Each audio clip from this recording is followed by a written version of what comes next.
Hello everyone, आप सभी का स्वागत है कोगेट से एसआईटी यूट्यूब चैनल में। और आज हम नेक्स्ट टॉपिक स्टार्ट करने वाले हैं। इसके पहले मैंने आपका रिकर्शन वाला पोर्शन कंप्लीट करा दिया था एंड वो ज़्यादा मुश्किल नहीं है। अगर आपने कोडिंग करी है, सी प्रोग्रामिंग पढ़ी है, तो आप बहुत आराम से उसको कर लोगे। आज मेनली हमारा जो फोकस है वो है असिम्प्टोटिक नोटेशंस पे, और डेटा स्ट्रक्चर में सबसे ज़्यादा इस पे क्वेश्चन आते हैं। और क्वेश्चन कैसे आते हैं, तो आपको टाइम कॉम्प्लेक्सिटी निकालना रहती है मेनली इसमें। ठीक है, असिम्प्टोटिक नोटेशंस मतलब आपको टाइम कॉम्प्लेक्सिटी निकालना है। ठीक है, और बहुत बड़ा टॉपिक है ये, तो सबसे ज़्यादा वीडियोस इसी सेक्शन के रहेंगे, तो उसके लिए आप रेडी रहना। तो अभी चालू करते हैं बिना टाइम वेस्ट करें।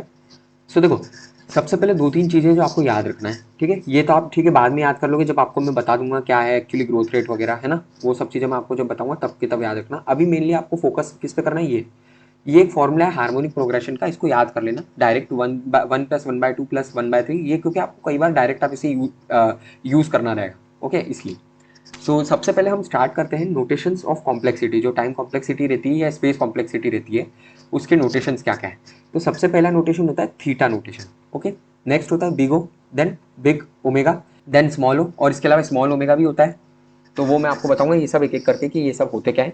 अभी हम सबसे पहले एसिम्प्टोटिक बिहेवियर देखते हैं, फंक्शन का क्या होता है। ठीक है, ये कुछ पॉइंट्स हैं, जब आप पढ़ लोगे पूरा जब ये सेक्शन पूरा आपका कंप्लीट हो जाएगा, चैप्टर कंप्लीट हो जाएगा एसिम्प्टोटिक का, तब आप इसको एक बार रिवाइज कर लेना इन इंपॉर्टेंट पॉइंट्स को, तो आपको और अच्छे से क्लियर हो जाएगा एक्चुअली ये लिखा क्या है। अभी आपको समझ में नहीं आएगा। ओके, तो इसको आप अभी स्किप कर सकते हो। ठीक है, तो सबसे पहले हम देखते हैं एसिम्प्टोटिक बिहेवियर क्या होता है फंक्शन का। तो आप कंसिडर करो एक function F N equal to two की पावर एन और G N equal to N square plus four. अब यहाँ पर मैंने ये टेबल बनाई है, आप इस टेबल को बस एक ऑब्जर्व करो। ये टेबल के अंदर आप क्या मिल रहा है, आप कमेंट सेक्शन में मेरे को बताओ कि आपको क्या समझ में आया। अब वीडियो पॉज करके बताना मेरे को क्या आया कमेंट सेक्शन में। होपफुली आपने वीडियो पॉज करके देखा होगा क्या फ़र्क दिख रहा है आपको। तो ऑल्दो मैंने यहाँ लिखा हुआ भी है, तो अगर आपने खुद से करा हुआ तो काफ़ी अच्छा है, बट अगर नहीं करा तो कोई प्रॉब्लम नहीं, अगर आपको समझ में नहीं आया हो तो। पर ठीक है, आपको इस यहाँ ऑब्जर्व करने को क्या मिला कि एन की स्मॉल वैल्यूज़ के लिए, एन की जो वैल्यूज, जब एन की वैल्यू छोटी थी, दैट इज़ 1 2 3 4, तब तक आप देखोगे तो जो एफ एन वाली चीज़ है, दैट इज़ टू की पावर एन, वो बहुत धीरे धीरे बढ़ रही थी as compared to g n. ठीक है, क्योंकि यहाँ वन की वैल्यू 2 हो गई, जी वन की वैल्यू 5 हो गई, तो अब देखो यहाँ पर ये बड़ा है, जी एन जो है वो बड़ा है। सिमिलरली 4 हो गई यहाँ पे, और यहाँ 8 हो गई, फिर जी एन बड़ा है। सिमिलरली यहाँ पर भी जी एन बड़ा है ना, और यहाँ पर भी जी एन बड़ा है अपना। पर जैसे ही आप देखोगे तो 5 जो है, 5 पे आते ही हमारी जो वैल्यू है एफ एन की, वो एकदम से 32 हो गई, और इसकी सिर्फ 29 है। तो आपको क्या समझ में आया यहाँ पे कि जैसे जैसे एन की वैल्यू बढ़ते जाएगी, ओके, हो सकता है एन 1000 रहेगा तो इसकी वैल्यू कुछ और आएगी और इसकी वैल्यू कुछ और आएगी। एंड मैं गारंटी दे रहा हूँ, अगर एन 1000 रहेगा तो इसकी वैल्यू ग्रेटर देन आएगी हमेशा इससे। ठीक है, तो ये आप ऑब्जर्व करोगे ना तो आपको समझ में आ जाएगी ये चीज़ें, और ये बहुत ईजी है। ये मैंने आपको एकदम बेसिक बताया है, आप जनरली यूज़ करते हो इन चीज़ों को। तो ये होता है एक्चुअल में आपका फंक्शन का बिहेवियर, जिसमें आप ऑब्जर्व करोगे तो एक लिमिट तक फंक्शन आपका दूसरे फंक्शन से छोटा है, और उस नेक्स्ट वैल्यू पे उस जो फंक्शन है उसकी वैल्यू एकदम से पहले वाले दूसरे फंक्शन से एकदम बड़ी हो गई। तो यहाँ पर आप ये मत देखो कि वैल्यू इसकी बड़ी है या इसकी बड़ी है, आप ये देखो कि कौन जल्दी जल्दी बढ़ रहा है।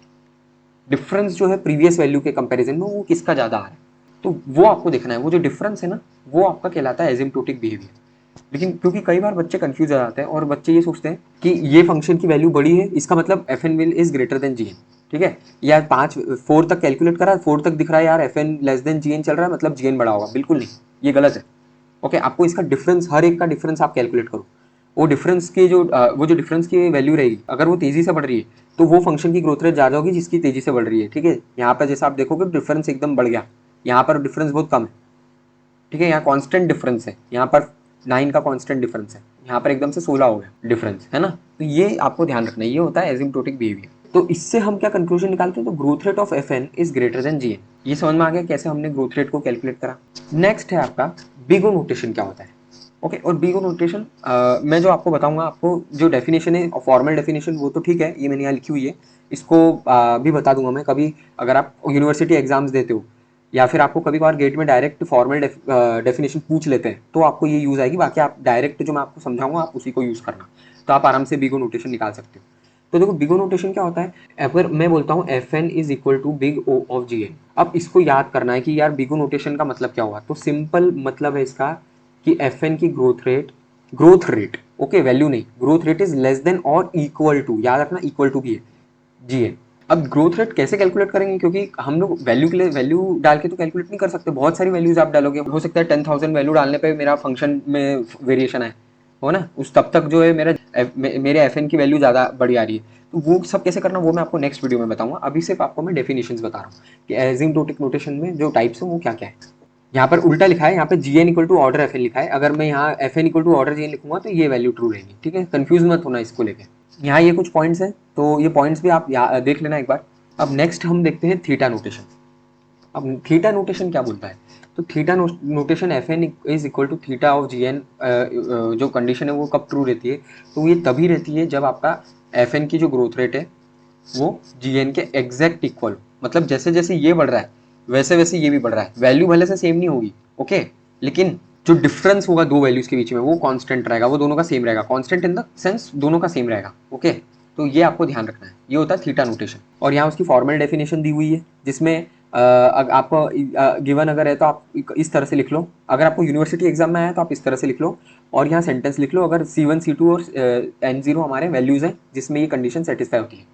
बट ये आपको याद करने की जरूरत नहीं अगर आप गेट के लिए कर रहे हो तो। गेट में कभी कभार हो सकता है आपको ये डायरेक्ट फॉर्मूला पूछ ले, फॉर्मल डेफिनेशन पूछ ले, बट ऐसे अभी तक तो नहीं आई है, कभी कभार हो सकता है आ जाए, ओके।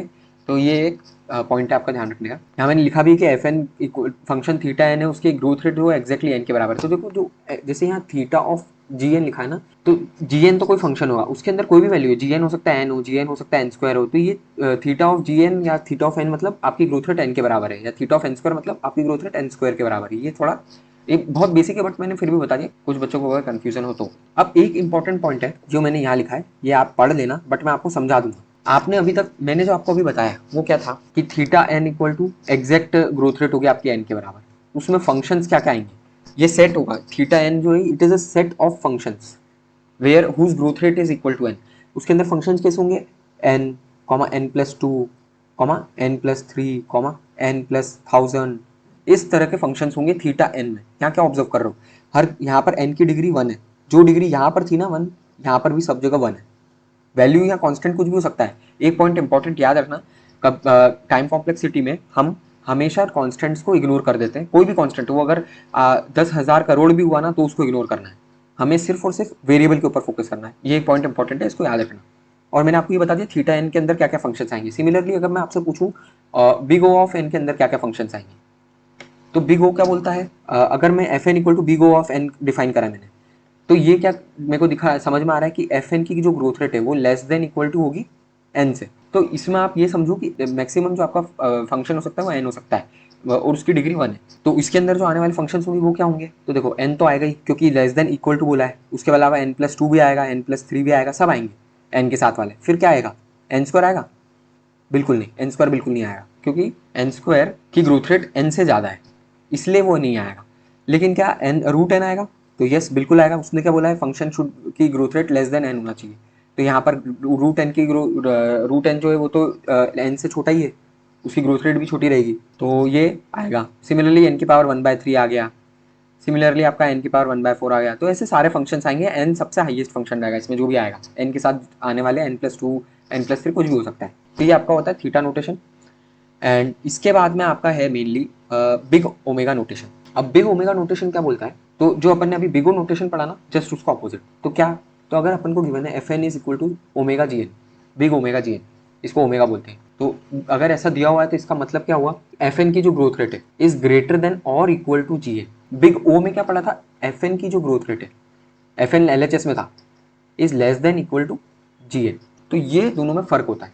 तो यहाँ पर आपके जो भी फंक्शंस आएंगे, अगर मैं पूछूं कि f n is equal to omega of n, तो इसके अंदर आप मुझे पॉज करके बताओ कमेंट सेक्शन में कि क्या क्या फंक्शंस आएंगे। आपने सॉल्व करा होगा तो उसके अंदर अगर आपने फंक्शंस लिखे एन हो गया, या एन स्क्वायर लिखे, या फिर एन की पावर एन लिख दिया, या फिर एन की पावर 3 लिख दिया, या ऐसे एन मिनिमम डिग्री एन की 1 है वो वाला फंक्शन, उसके बाद में आप कोई भी डिग्री डाल दो विच इज ग्रेटर देन 1, अगर ये सारे फंक्शंस आपने लिखे हैं तो आप एकदम करेक्ट हो। क्योंकि यहाँ पर आप देखोगे, यहाँ पर आपकी जो ग्रोथ रेट है एफ एन की, उसमें बड़ी होना चाहिए वो जी एन से, और जी एन हमारा एन के बराबर है, तो एन से बड़ा वाले फंक्शन क्या है, एन स्क्वायर हो गया, एन की पावर एन हो गया, एन की पावर 3 हो गया, इस तरह के आएंगे। तो ये होता है बिग ओमेगा नोटेशन। एंड इसके अंदर इसके अंदर ये फॉर्मल डेफिनेशन लिखी हुई है, ये भी आप देख लेना, मैं इसके लिए टाइम नहीं दूंगा, मैंने आपको सिर्फ बेसिक जो कंसेप्ट हमें लगेगा, जो यूज होगा क्वेश्चंस के अंदर, वो मैंने आपको बताया। फॉर्मल डेफिनेशन वगैरह आप देख सकते हो, मैंने लिख दी है आपके रेफरेंस के लिए। सो आज मैंने आपको टाइप्स ऑफ जो नोटेशन आपके एसिम्प्टोटिक नोटेशन वो कवर करा दिए। एंड नेक्स्ट वीडियो में जैसे कि यहाँ लिखा हुआ है हम प्रॉपर्टीज देखेंगे। तो आज के लिए इतना ही। अगर आप एक गेट एस्पिरेंट हैं तो प्लीज़ इस चैनल को सब्सक्राइब करें, मुझे बताएं मैं कैसे इंप्रूव कर सकता हूँ, और वीडियो अच्छा लगे तो प्लीज़ इस वीडियो को लाइक एंड शेयर जरूर करें। Thank you.